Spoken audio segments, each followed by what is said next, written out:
حضرت سلیمان علیہ السلام جو کہ خود اللہ تعالیٰ کے ایک پیغمبر تھے، انہوں نے مسجد اقصیٰ کی تعمیر کے کام کو جاری رکھا اور پھر آخرکار حضرت سلیمان علیہ السلام نے مسجد اقصیٰ کی تعمیر مکمل کر دی۔ اور پھر حضرت سلیمان علیہ السلام کے دور کے بعد عراق کے ایک بادشاہ بخت نصر نے فلسطین پر حملہ کیا اور فلسطین کی اینٹ سے اینٹ بجا دی۔ اس نے بے شمار یہودیوں کو قتل کرنے کے ساتھ ساتھ ان کے مذہبی صحیفوں کو بھی جلا دیا۔ لیکن پھر بخت نصر کی حکومت کو بھی کچھ ہی عرصے بعد زوال آ گیا۔ ایران کے ایک بادشاہ سائرس دی گریٹ نے فلسطین کو فتح کر کے ایک مرتبہ پھر تمام یہودیوں کو وہاں پر آنے کی اجازت دے دی۔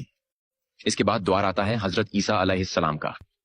حضرت عیسیٰ علیہ السلام بھی یروشلم کے شہر میں ہی پیدا ہوئے اور یہیں پر یہودیوں نے حضرت عیسیٰ علیہ السلام کو صلیب پر چڑھایا۔ اور پھر حضرت عیسیٰ علیہ السلام کے آسمان پر اٹھائے جانے کے تقریباً 70 سال بعد رومیوں نے فلسطین پر حملہ کیا۔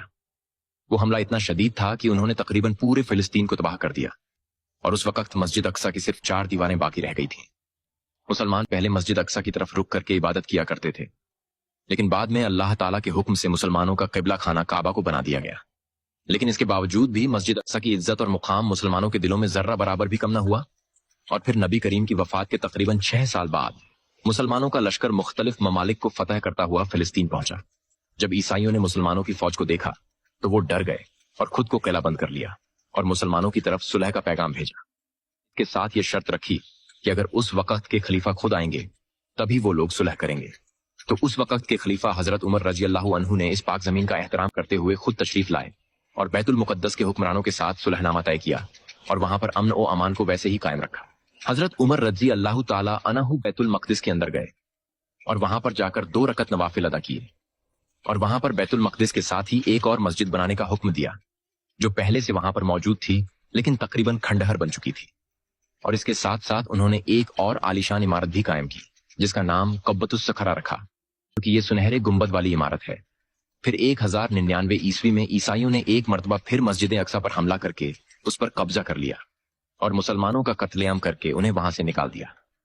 پھر نور الدین جنگی نے مسجد اقصیٰ کو واپس لینے کے لیے مہم کا آغاز تو کیا، لیکن وہ اسے اپنی زندگی میں پورا نہ کر سکی۔ پھر نور الدین جنگی کے بعد جب سلطان صلاح الدین ایوبی بادشاہ بنے تو انہوں نے 187 عیسوی میں عیسائیوں کو شکست دے کر فلسطین اور مسجد اقصیٰ کو ایک مرتبہ پھر مسلمانوں کے لیے آزاد کروا لیا۔ اور پھر 1918 تک سب کچھ ٹھیک رہا، لیکن 1918 کے بعد برٹش نے فلسطین پر قبضہ کر لیا۔ برٹش کے فلسطین پر قبضہ کرنے کی دیر تھی کہ یہودیوں نے فلسطین میں آنا شروع کر دیا، اور پھر 1948 میں یہودیوں نے فلسطین میں ایک الگ ملک یعنی کہ اسرائیل کے وجود میں آنے کا اعلان کر دیا۔